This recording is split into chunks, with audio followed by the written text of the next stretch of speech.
Boa noite a todos. É um prazer estar aqui. Agradeço à diretoria da casa a gentileza do convite.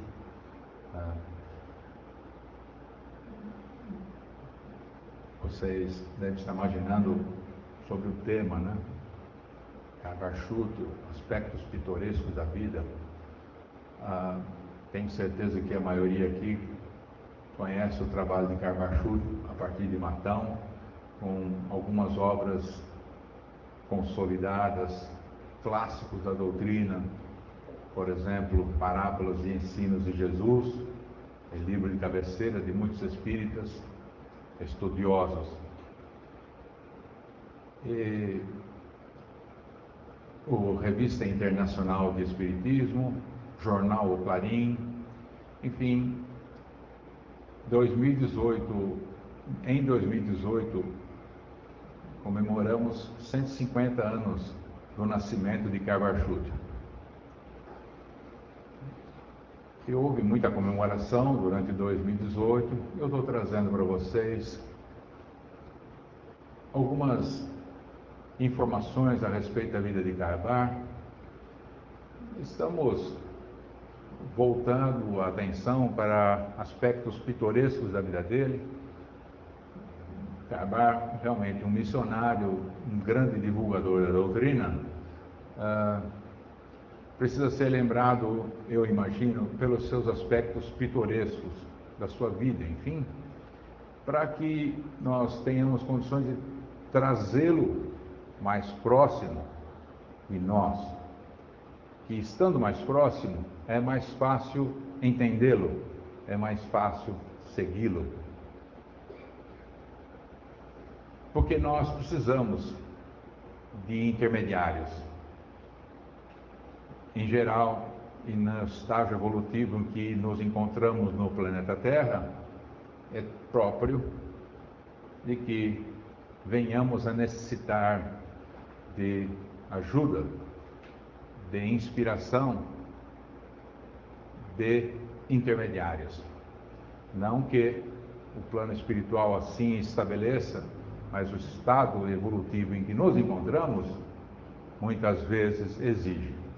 E nós precisamos eleger quem são as pessoas nesta vida, aqui encarnados ou desencarnados, os encarnados que deixam para nós um rastro de exemplo, um perfume no ar, algo que nos faz bem. Esse encarnado é uma fonte de inspiração. Ou aquele desencarnado que pela sua obra, pelos seus exemplos, por aquilo que ele deixou, serve como fonte de inspiração.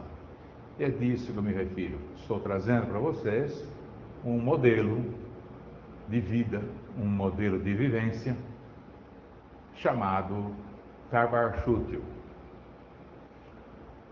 A biografia dele está amplamente difundida no meio da internet.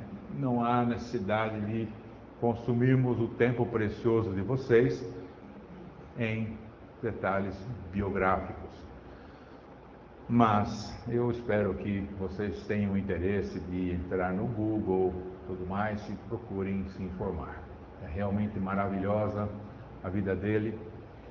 Eu quero entrar em outros aspectos. A mensagem de hoje se encerra com uma expressão muito importante. A consciência é o selo de reconhecimento da nossa paz. Existe paz, existe um selo, um carimbo na consciência. E é somente a consciência que fornece os elementos da paz. Nós podemos fingir a paz, mas isso não quer dizer que vivemos em paz. Tal como você vê o pântano é aquele silêncio. Tem um lírio branco aqui, outro lírio branco ali, um ninho de passarinho aqui, outro ali e tal. Até parece que está em paz, mas as raízes vivem na podridão da água podre. Então, o pântano esconde a sua podridão. Nós não podemos se basear no pântano, nós temos que nos basear na paz verdadeira. E a paz verdadeira é uma conquista. E a conquista ocorre quando a nossa consciência disser: agora está bom. Aí você tem paz. Faz sentido? Essa mensagem é muito linda.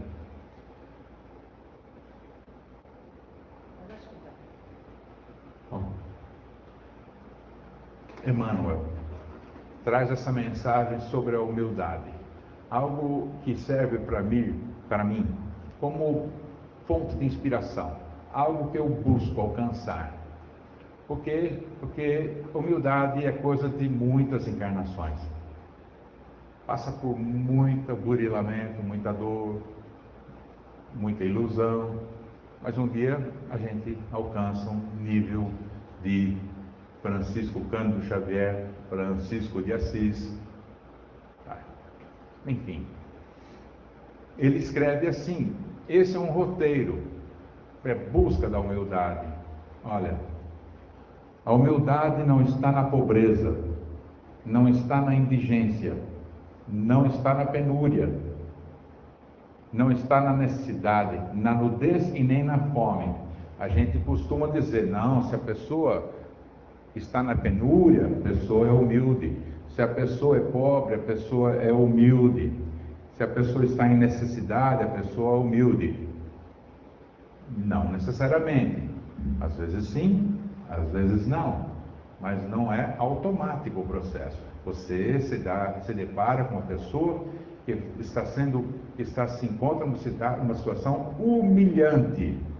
E ele se comporta de forma humilde, mas dizer que ali dentro está um espírito humilde, só porque se encontra na pobreza, se encontra na necessidade, na penúria, na nudez, a distância é grande.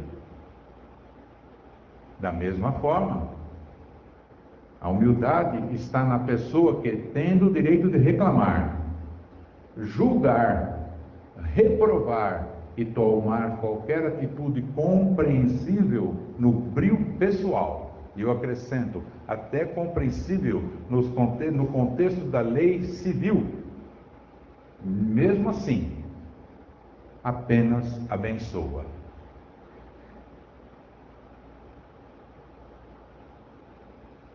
Nós poderíamos ficar só nessa mensagem,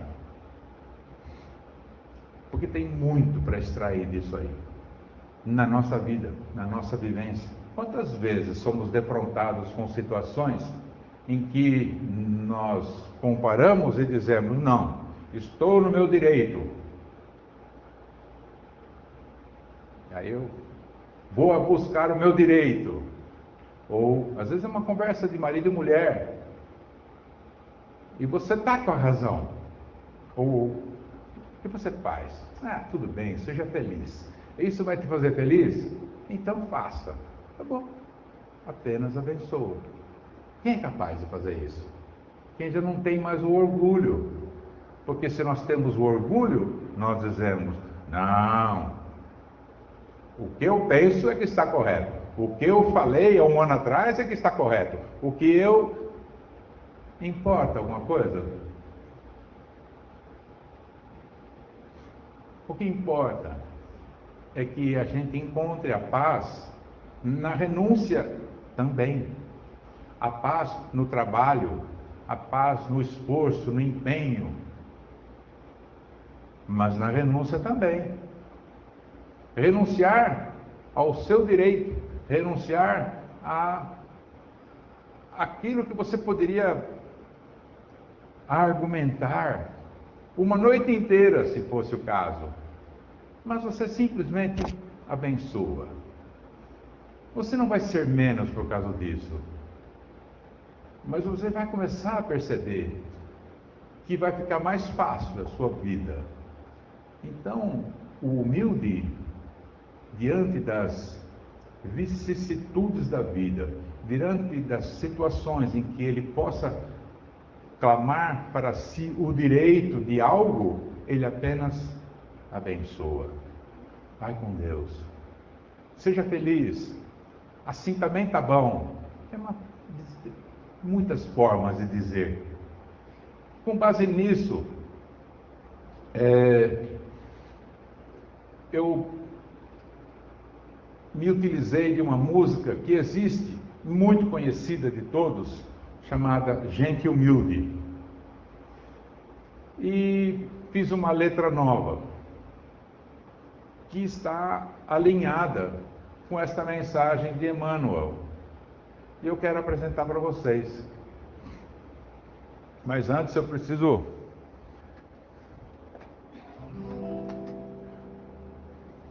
entrar na sintonia da melodia. Então, me ajudem aqui, tá?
A humildade não faz conta dos defeitos, se tem direitos, renuncia pela paz.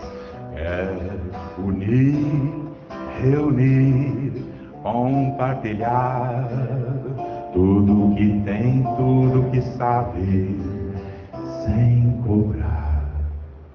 Aí eu sinto uma vergonha de mim mesmo, por ser tão pouco, tão distante e real. Aí me dá uma vontade de crescer, crescer no amor, servir a Deus, viver em paz.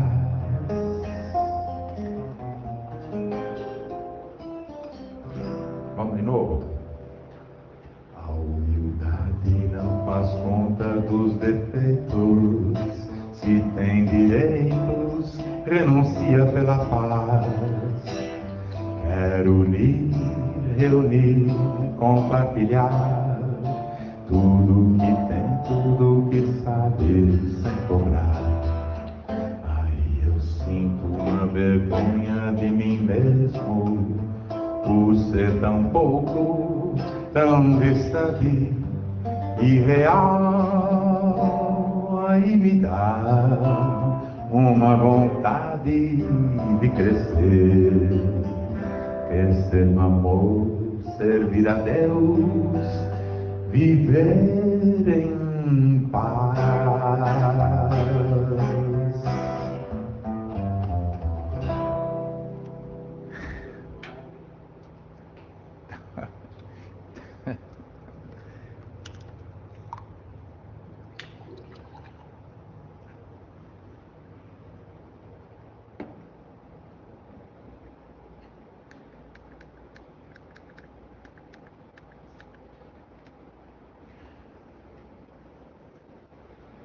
Dentro dos aspectos pitorescos da vida de Cavanchudo, nós temos aqui a historinha sobre o dedo.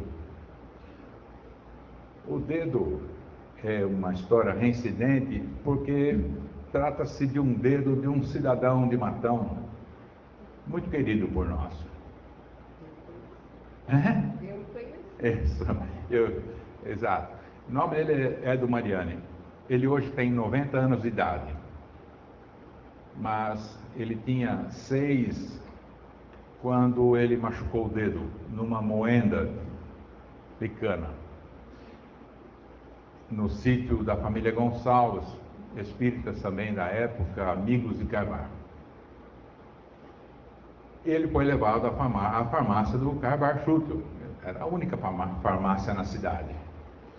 E então, a história do dedo, ela tem muito mais a ver do que um dedo machucado. Por isso que ela entra para os anais das questões pitorescas, porque o dedo serviu como um ponto de encontro entre esse menino e o Carbar.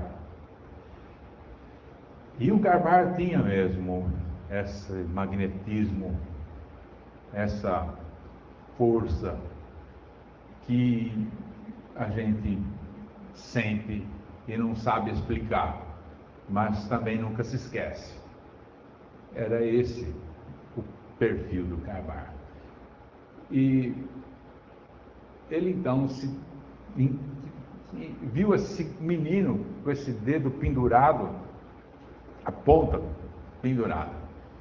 E ele viu muito mais do que um menino ali. Ele viu muito mais do que um menino. E confiante na assistência espiritual, em face do reencontro que se estabeleceu, ele foi atrás de fazer o curativo, fez a parte dele. Então, foi um reencontro. O plano espiritual participou e ali sai esse menino com uma enorme bola de esparadrapo no dedo, havia feito o curativo. As pessoas da família diziam: não, tem tudo para dar errado, porque olha, uma moenda com uma engrenagem enferrujada, um dedo dilacerado desse jeito, ou se ele sarar, vai ficar com o dedo travado. E se não virar gangrena, porque naquele tempo não tinha ainda o antibiótico, então poderia virar gangrena. Então a família estava descrente que isso poderia ter dado certo. Mas as cicatrizes de hoje confirmam, né, que aquele dedo serviu para ele lembrar desse encontro com Carbar. E esse encontro marcou ele profundamente, não pelo fato de ter machucado o dedo, mas pelo fato de ter encontrado e recebido aquela assistência com aqueles fluidos maravilhosos da espiritualidade, da intermediação de Carbar com os fluidos dele. Enfim, nós sabemos disso, mas tocou o menino. E ele passou a ser realmente um fã de Carbar Schutel. É fã de Carbar até hoje, com 90 anos de idade.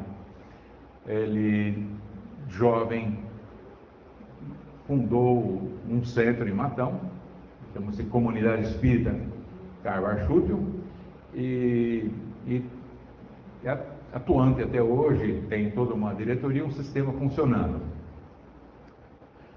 Então, a música é mais ou menos essa.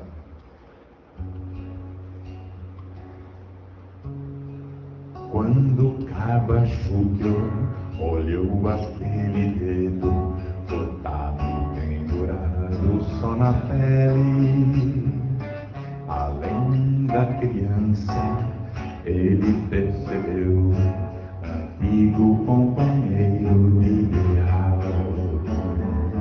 O dedo Carbar Schutel medicou, houve assistência espiritual. Ninguém acreditava que o dedo um dia seria normal. 5 dias e um curativo, e logo o dedo voltou normal. Foi assim que aconteceu um grande amor. Intercedeu um grande susto e um dedo novo marcou a criança com a força do amor e aproximou companheiros de fé. Eu ouvi falar que esse centro foi fundado em 1938. Ouvi corretamente? Pois é. Esse período foi um período fértil de propagação das casas espíritas no Brasil todo.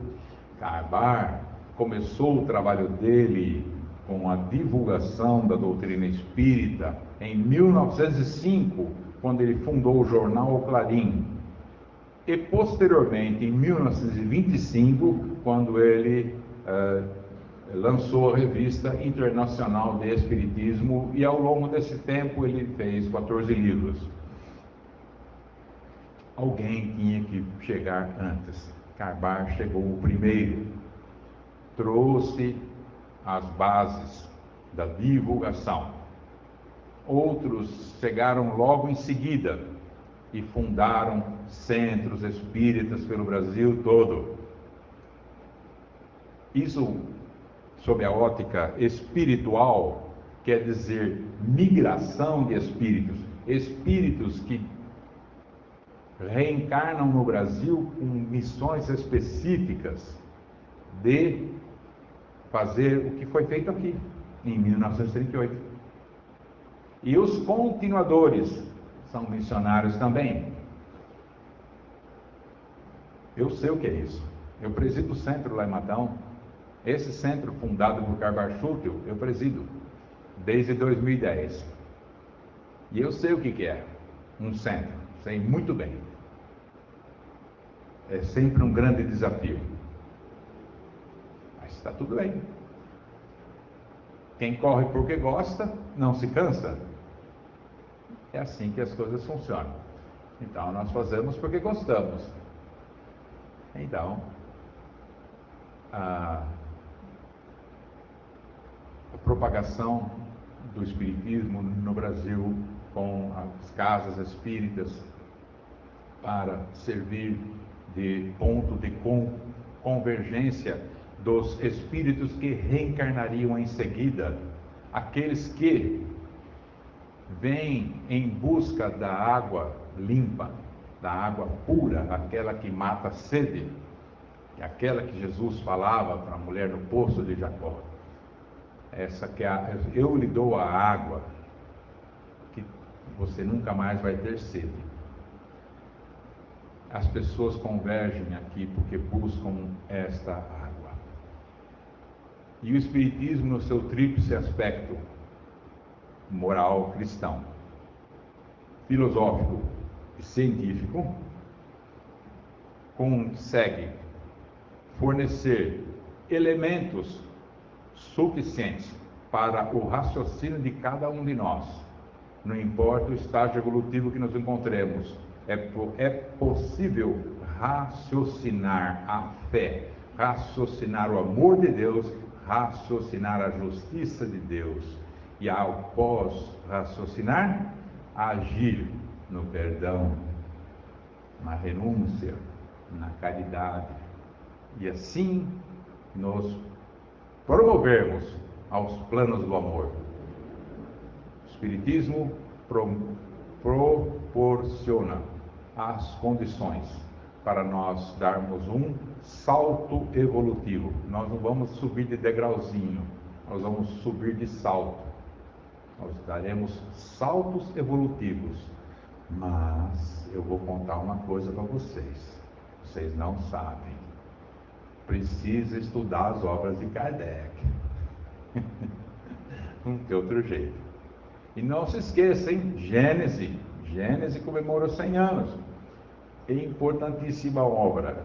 Lógico que não pode pular etapa, né? Nós vamos estudar o Livro dos Espíritos, número 1. E vamos na sequência, mas não pode parar só naquele, nem só no outro. Eu digo para vocês de coração. Para mim também foi uma descoberta. Eu não negligenciei esse aspecto e quando eu mergulhei nos 3 aspectos da doutrina, o religioso, da moral cristã, o científico e o filosófico, o meu entendimento ampliou. Incrível, impressionante. A minha conexão com Deus ficou muito, muito, muito mais forte. Difícil acreditar no que eu estou dizendo, né? Porque nós sempre gostamos de pensar, e é um processo de defesa, é um mecanismo que nós usamos para nos defendermos. Nós gostamos de pensar que Deus está em uma galáxia, longe, bem distante, em alguma galáxia no universo, não aqui, não lá, é isso. Jesus então, não, Jesus é filho de Deus. Como é que filho? Não existe nada disso. Deus está em nós, aqui, agora. E esse raciocínio você extrai estudando a doutrina espírita. Você vai viver com Deus e Ele está na tua consciência. E você vai perceber e descobrir Deus quanto mais você evolui. E quanto mais você evolui, mais você sente Ele. Mas você sente Ele através da consciência. É o estado de Deus em nós. Então Deus está aqui conosco. E nós podemos viver de mão dada. Lembram da piada do Zé Pedreiro? Zé Pedreiro, ele entrava no templo e lá via uma imagem de Jesus, e ele falava, ele entrava e saía. Entrava e saía. Uma pessoa incomodada com aquilo, falou, mas o que o senhor faz aqui? O senhor entra a meio-dia, sai a meio-dia, entra a meio-dia, sai 30 segundos depois. Falou, porque esse é o meu horário de almoço, eu venho aqui para rezar. Ele falou, mas nunca vi um negócio desse. Você entra e sai? Não, eu passo perto lá da imagem de Jesus, falo, oi Jesus, aqui é o Zé. Pode não ser muita coisa, mas se você faz com o coração, é muita coisa. Então, o Zé caiu da escada, foi para o pronto-socorro e foi internado. Perna quebrada, costela quebrada. Ficou ali, imobilizado. E ele começou a animar todo mundo desse setor. Não tinha mais tristeza onde ele estava. E a pessoa falou, mas o que você conseguiu? Como é que você faz isso? Você conseguiu fazer isso? Ele falou, eu não tenho nada para reclamar, né? Meu amigo vem aqui me visitar. Aí eu olhou e falou, ninguém vem visitar o Zé. Ninguém viu ninguém. Mas como que é isso, Zé? Ele chega aqui meio-dia. Ele fala, oi Zé, aqui é o Jesus. Aqui é Jesus. Oi. Então, vocês acreditam que isso seja possível? Porque o mundo espiritual está tão ligado a nós, de forma tão íntima, que a gente tem medo de pensar que isso seja possível. E esse nosso mecanismo de defesa desliga as possibilidades que nós temos para nos ligarmos a Deus. Não assim. Nós estamos ligados a Deus assim. Não serve. Nós temos que estar ligados a Deus assim. Assim. Assim. Mas é possível.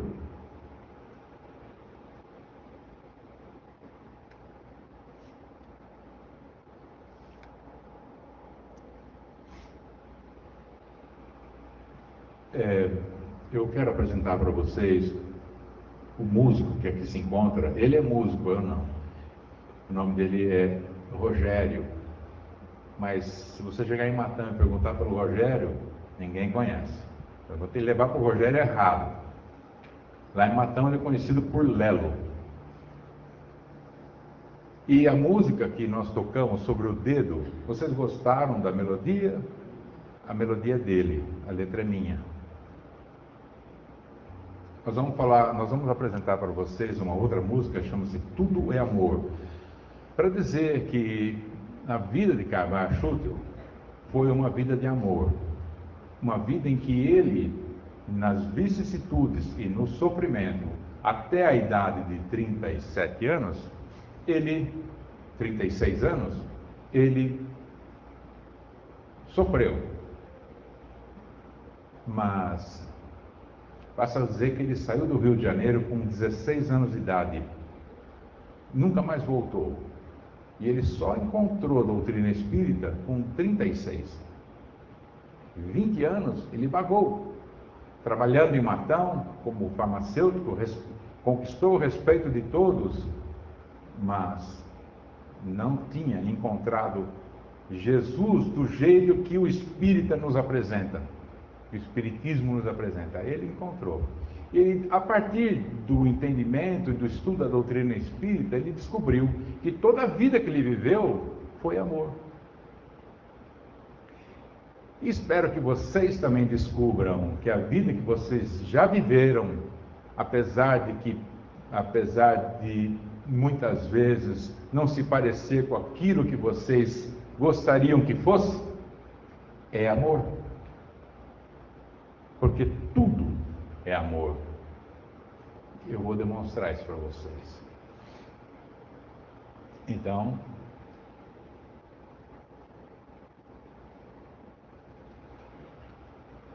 o programa reencarnatório estabelece para cada um de nós o momento certo para o despertamento. Porque o programa reencarnatório, ele é uma coisa muito, muito, muito séria. É muito científica, muito precisa, muito bem feita e feita com muito respeito. Nós é que não nos damos conta disso. Mas há um momento na nossa vida em que nós estamos preparados para o despertamento. E Caibar foi despertado no momento certo, não antes, apesar de que ele já veio com missão. Então, a missão dele era divulgar o espiritismo em terras brasileiras. E para isso, mesmo sem ele saber, ele foi em busca de uma profissão que desse mobilidade. E ele desenvolveu a profissão de prático em farmácia.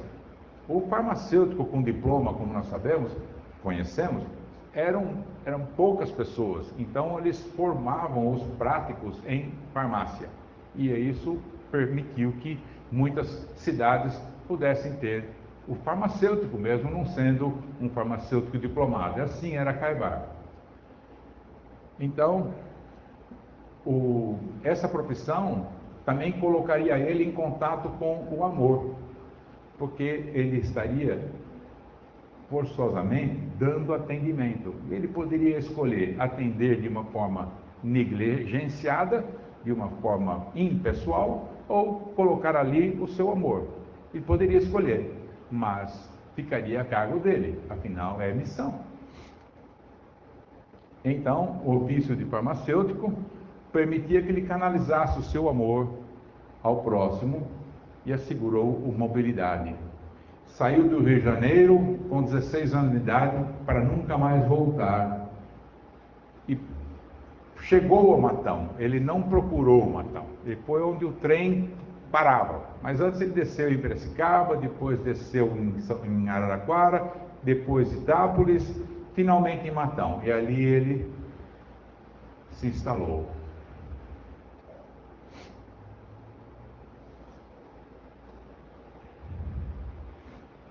Caibar, 20 anos, sem ter qualquer contato com a família. Caibar se conduzia com a leitura da Bíblia. Ele nunca se afastou dos ensinamentos de Jesus na leitura do Novo Testamento. Sempre lendo, sempre estudando. Então essa fidelidade, essa conexão, mesmo não sendo espírita, ele tinha. Mas ele se questionava: qual a melhor forma de servir a Deus? Esse é um questionamento que nós temos que fazer. E alguns falam: puxa, eu gostaria de servir a Deus, mas sabe, a menos que eu fosse assim, tipo um cientista trabalhando na NASA, lá em Houston, ou em algum lugar tal, ou se eu fosse um cientista lá na USP, ou se eu fosse uma pessoa muito importante, um grande político na cidade, aí sim eu serviria a Deus, mas eu preciso chegar lá, porque se eu não chegar lá, eu não vou servir a Deus. Quanta bobagem, não é? E às vezes a gente fica imaginando: mas como eu posso servir a Deus? Você já considerou quanta ternura você coloca só no ato de pentear uma criança? Vou pentear você, vou deixar você bem bonitinho. Quanta ternura tem nisso? E nós pensamos que isso não é servir a Deus.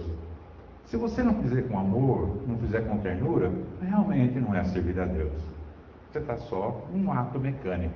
Mas se você quiser imprimir nisso ternura, você está servindo a Deus. Ah, mas não é essas coisas importantes. Não é? Faça isso. Faça isso com amor. Faça isso com ternura. E você verá que novos degraus serão colocados diante de você. Mas tem que começar do começo.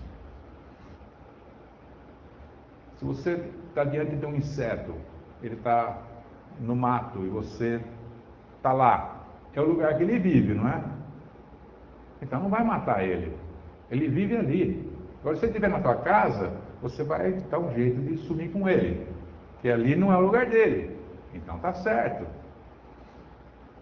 Mas a gente se pergunta como servir a Deus. Ele se perguntava, porque dentro dele vivia uma coisa gigantesca, ele não sabia o que fazer com aquilo, porque ele não tinha sido ainda apresentado à sua missão. Ele só foi apresentado aos 36 anos de idade. Então, ele foi se preparando para entrar em contato com o Espiritismo. Quando entrou em contato, quando entendeu tudo, entendeu que tudo era amor. Tudo. O cristão era um cristão, como eu disse, devoto, estudioso da Bíblia. Para ele, essa era uma âncora natural. Nós temos que ter uma âncora. O navio tem uma âncora, nós também temos que ter. A nossa âncora é o estudo. Mas ele estava sozinho no mundo. A gente tem uma âncora em casa. Qualquer coisa eu corro falar com a minha mãe, corro falar com meu pai, ou falo com a minha esposa. Eu tenho minhas âncoras, aí eu me acerto. Tem um amigo que eu converso e tal. São as suas âncoras. Ele estava sozinho. Qual era a âncora dele? Jesus. Então, a bússola e o mapa que o levou ao Porto Seguro era a luta pelo bem comum. Ele elegeu lutar pelo bem comum, sendo o que era, sabendo o que sabia. E o sentimento de amor que ele carregava, ele protegeu.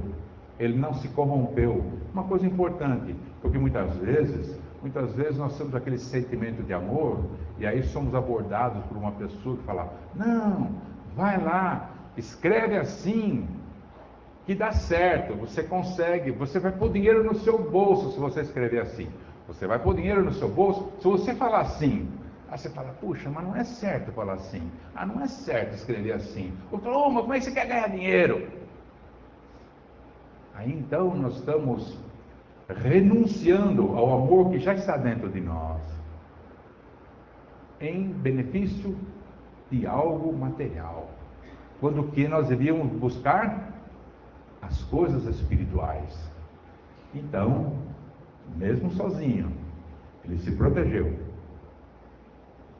o seu sentimento de amor, ele não abriu mão disso,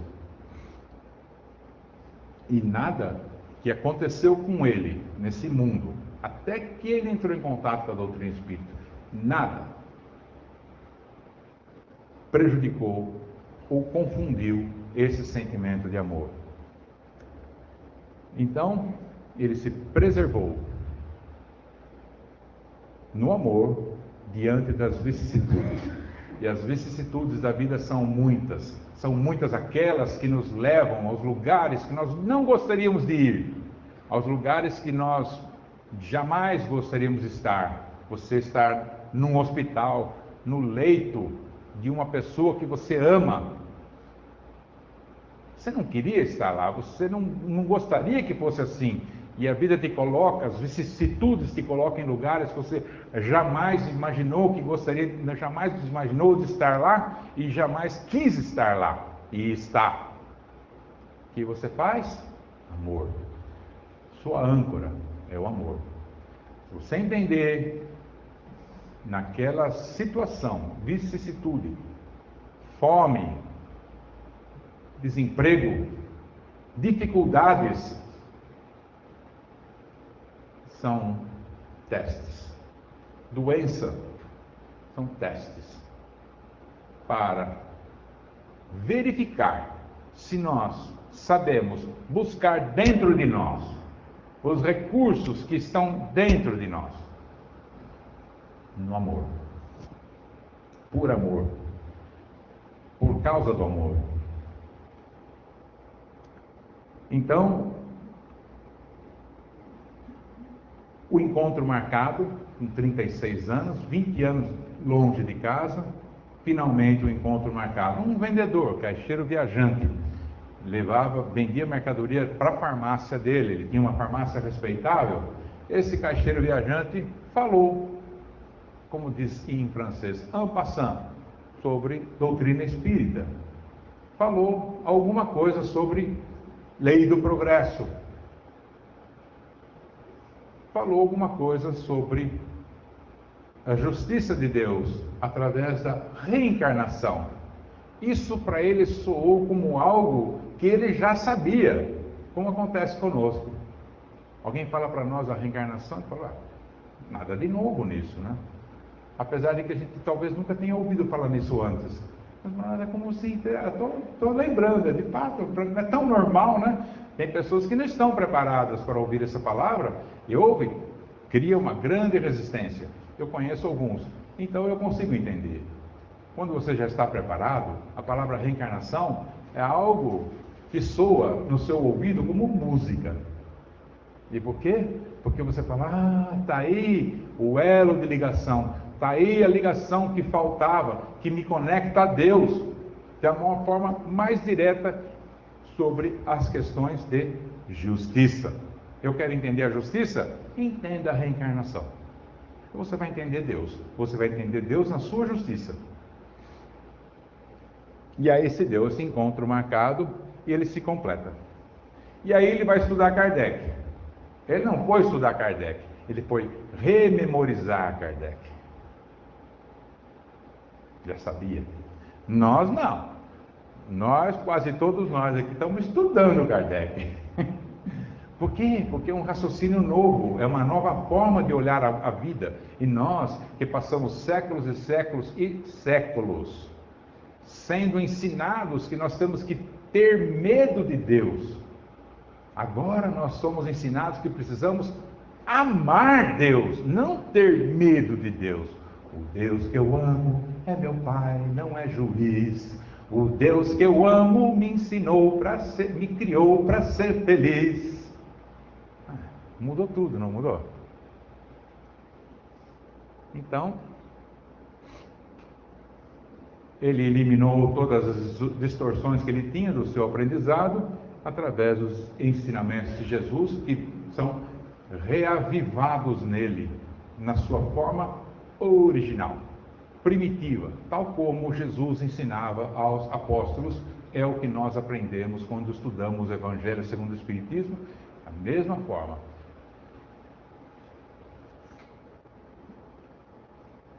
E aí, esse contentamento sem paralelo acontece com todos nós.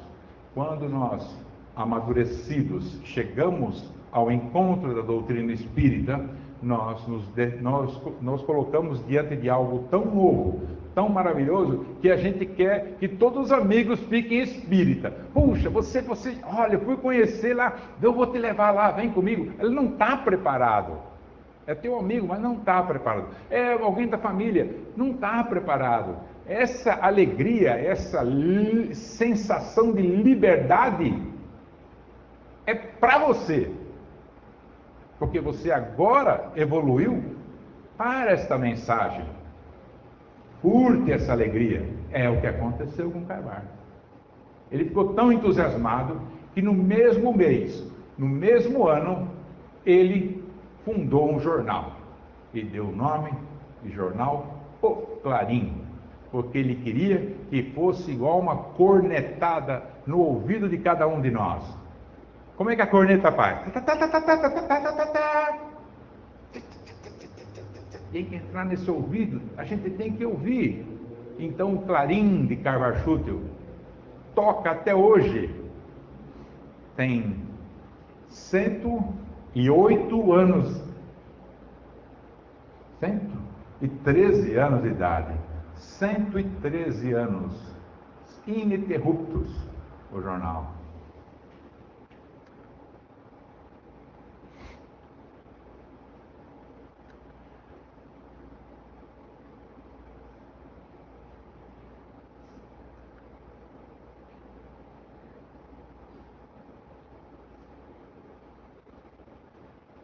O trabalho dele veio contribuir para preparar o nosso Brasil para, de fato, vir a se promover a coração do mundo, pátria do Evangelho. Nós ainda não somos esse coração do mundo, nós ainda não somos essa pátria do Evangelho, mas nós temos que nos promover a isso. Então,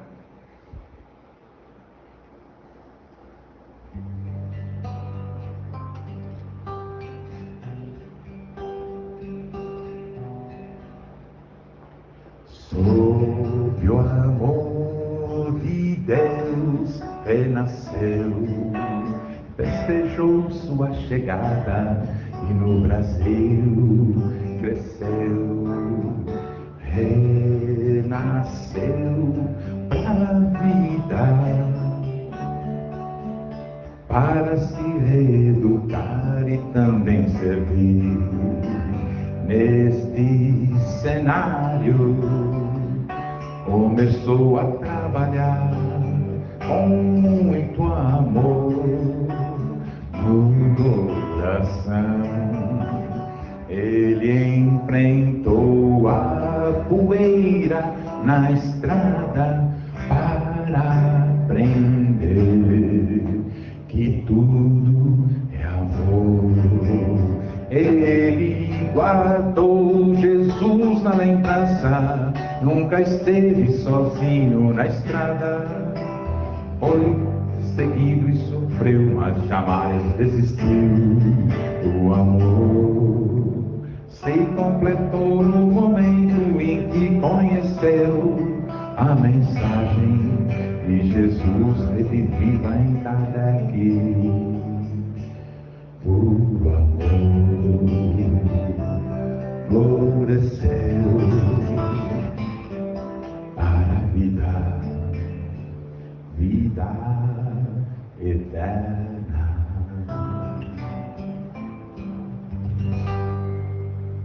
eu agradeço a atenção de todos, agradeço a diretoria pelo convite gentil, peço desculpa pelo tempo que nós consumimos a mais. Espero que tenha sido bom para vocês, espero que isso possa servir como referência para vocês, para todos nós que prosseguirmos a nossa caminhada evolutiva. Na dúvida, pense no amor. Na dúvida, atue no amor. Na dúvida, estenda a mão. Na dúvida, abrace. Perdoe, ajude.